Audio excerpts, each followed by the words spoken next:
नमस्कार, मी ज्योती. आपण पाहताय न्यूज 24 सह्याद्री.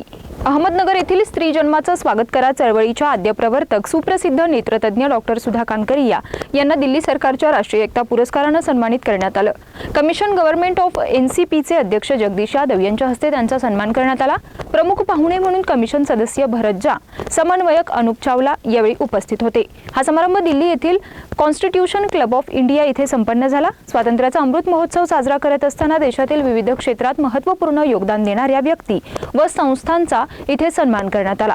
डॉक्टर सुधा कानकरिया यांनी वैद्यकीय सेवेबरोबर स्त्री जन्माचं स्वागत करा बेटी बचाओ या राष्ट्रीय चळवळीत उत्कृष्ट काम केलंय. 2 राष्ट्रपतींच्या वतीने त्यांच्या कार्याचं कौतुक झालं. 150 पेक्षा अधिक राष्ट्रीय, आंतरराष्ट्रीय तसेच इतर पुरस्कारांच्या त्या मानकरी आहेत. चळवळीच्या माध्यमातून प्रत्यक्ष अप्रत्यक्षपणे लाखो स्त्रीभ्रूण वाचले जाण्यात सुधाताईंच्या कार्याचा महायज्ञ व तप कारणीभूत आहे, अशा भावना मान्यवरांनी यावेळी व्यक्त केल्यात. स्वतंत्रता दिन की मैं आप सबको बहुत बहुत शुभकामनाएं देती हूँ. आज का ये फंक्शन बहुत ही मंगल और पवित्र ऐसा फंक्शन है. आज के इस फंक्शन में समाज में अलग अलग क्षेत्र में जो कार्य कर रहे हैं उनको यहाँ पर सम्मानित किया जा रहा है. हम देख रहे हैं कि आज़ादी का अमृत महोत्सव और दूसरा G20 और अपनी भारतीय संस्कृति अपने पूरे विश्व में अव्वल समझी जाती है.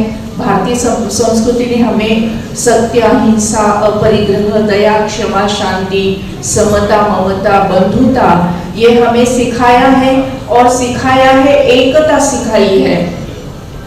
हमें अनेकता में एकता हमारी भारतीय संस्कृति ने सिखाई है और इस एकता की ऊंचाई इतनी है कि G20 के समय पर हमने नारा दिया था वसुधैव कुटुंबकम, यानी विश्व यही मेरा पूरा घर है, पूरा विश्व ही मेरा घर है, ये नारा दिया हुआ है.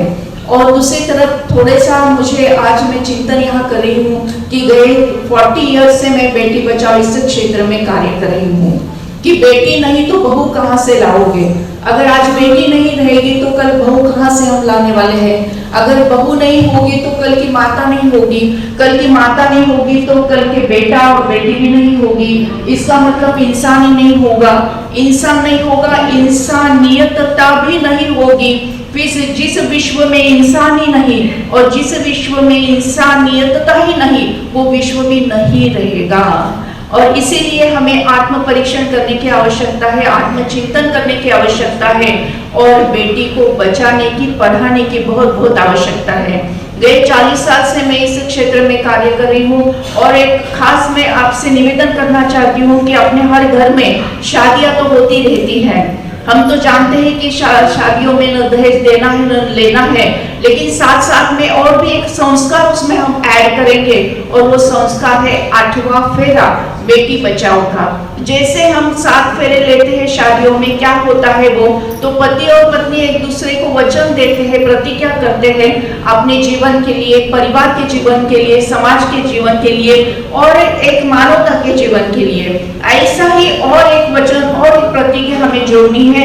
अगर हमारे परिवार में अगर बेटी होती है तो उनका हम दिल से स्वागत करेंगे, सम्मान करेंगे, पढ़ाएंगे, अपने कदमों पर उसको खड़ा करेंगे.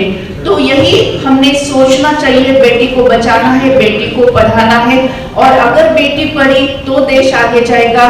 और हम जो कहते हैं विश्व जो हमारा घर है वसुधैव कुटुंबकम, ये जो हमारा नारा है वो भी सही हो जाएगा.